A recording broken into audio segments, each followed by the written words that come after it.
Let's talk about crafting and kind of give y'all a general guide on how it works and some tips that I can recommend. Hello, it's Sister here. Hopefully having a great day. I'm having a great day. We're back today in Devas of Creation, and we're going to be talking about crafting. The thing that allows you to make weapons and armor and tools in the game, along with food and several other items. But we're going to go ahead and talk about regular crafting station. We're going to talk about some tips I have for getting materials and why you really want to be using this, especially once you hit level 30. So first things first, crafting. What is it? Well, there is a lovely crafting station in the middle of our main city. This allows you to craft weapons, gear, and the unique thing about if you craft an item is you can get perks on it. If you don't understand what I mean, perks are basically additional stat modifiers that you can get in order to basically improve your gear. Anything from mana regen, which would be super useful, especially for our mages. Climbing speed, not so much. And depending on the rarity, depends on how many perks you can get. But the reason you want this type of gear is it will be slightly better than the gear that you could find. This is a piece of arcane gloves that I found. Has a set bonus, okay. This is a chest piece that I made. It has increased stamina. This one has luck, and this one has max mana. So you're actually able to buff yourself even more crafting these items. So I'm going to kind of give you some tips on how to make this easier. First things first, all the crafting recipes have these sigils that you need. Let me show you where to get those because they're not really a drop. If you immediately turn around, if you're in the main hub, you walk across this lovely, lovely area. You go behind Aragon and the lovely statue. You go into the potion shop. You talk to Lillian. Lillian has all the sigils up to Celestial, so if you're ever looking for these, this is the best place, well, the only place you can buy them. Next thing, the general material cost. All of these items, especially once you start hitting level 30, have an immense amount of requirements as far as materials. My biggest recommendation gathering materials is while you are out leveling, channel your inner loot goblin. Do not get on a horse. I understand the horses, especially for the pay-to-win folks, is so easy. It's great. However, if it has a blue circle around it and you're in the same level requirements, I would grab it. This is especially for late game because you can't buy gear from the vendors.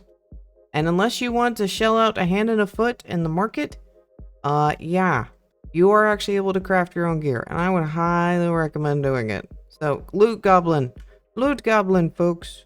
And because you're being an inner loot goblin, you're going to end up with, 900 animal fur. You don't need to keep all of this. You can always kind of, once you start reaching a ridiculous amount, sell it. I would recommend doing that. That way your inventory doesn't look like mine.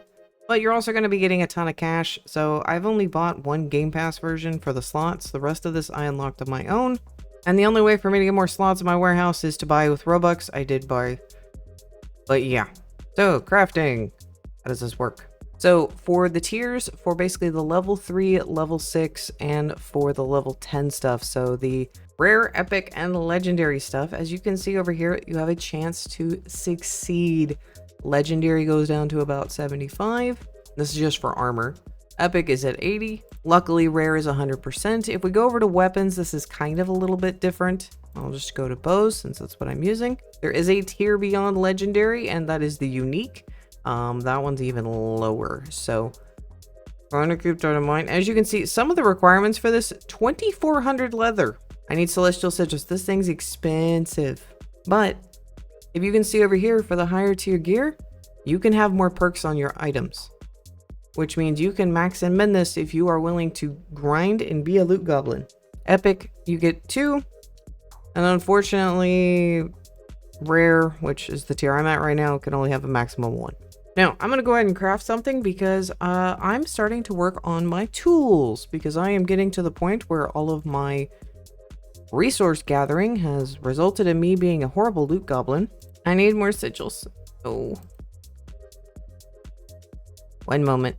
Also, this is the turtle mount. I'll video later today on how to get it and how to level it up. We have all of our materials.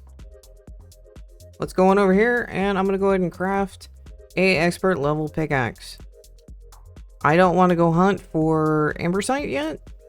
So we're going to go ahead and craft one of these. Expert pickaxe. Got a fair bit of XP. And if we look down here, so let's definitely equip that. So that'll be definitely a nice addition. I think the next one I'm probably going to want to upgrade is the fishing rod. Because if you didn't notice, there's different perks. I need more sigils. Always more sigils. So it's drop multiplier, harvest multiplier, and luck multiplier. I'm probably going to want drop multiplier because getting one fish at a time absolutely sucks, and I want to start making my own potions. Because buying them is expensive. This is why you keep a billion of everything. Okay, let's see what we can get for our fishing rod. 100% chance. And we're almost up to level 7. We got harvest multiplier. Great. That's not really what I wanted, so I may end up remaking this once I get all my other tools done. But there's the gist of this. Now, one more thing I want to kind of show y'all that not many people do. Now, you're going to encounter times where you don't know where to get certain items, or you don't have a certain item, or it's not a harvestable item, meaning you have to get it from a mob. I'm going to give an example. Let's go down to the bow. I recently just crafted the Quakesilver bow, because it is the better of the two rares. You're going to see something in here. A stone of priority. It is a drop, which means you have to get it from a mob. So how you can check mob drops, because right now I don't know of a global database, because they haven't merely made a wiki. Hopefully they will make one. If they do, I'll put it linked down below or in a pinned comment. But how you check a mob for what drops they have. This dire wolf. Hover your mouse over it, middle mouse wheel. You can see all of the drops. You also can see if you're going to get drops, because if a mob is so far below you, like this one is for me, I don't get drops anymore. Meaning I have to go find bigger mobs to do anything to it. See? There you go. Yee. So hopefully that helps with crafting. Really, honestly, because of loot chests, so the chests that are all over the maps, I would not worry about crafting until level 30. Or once you start getting close to level 30 and you want to build up your gear so that you're ready to go. One other recommendation I would say for players is make sure you are running a set. Meaning you have all the Drake stuff, you have all of the arcane stuff. Run the set so you can get the additional bonuses. They're going to help out a lot, especially like if you're a melee class, you're strictly going strength. A lot of the time, getting extra dex and wisdom to have mana and to have extra crit chance will help you out a lot. So hopefully this video was helpful. If y'all have any other questions, please put them in the comment section down below. And I'll see you next time.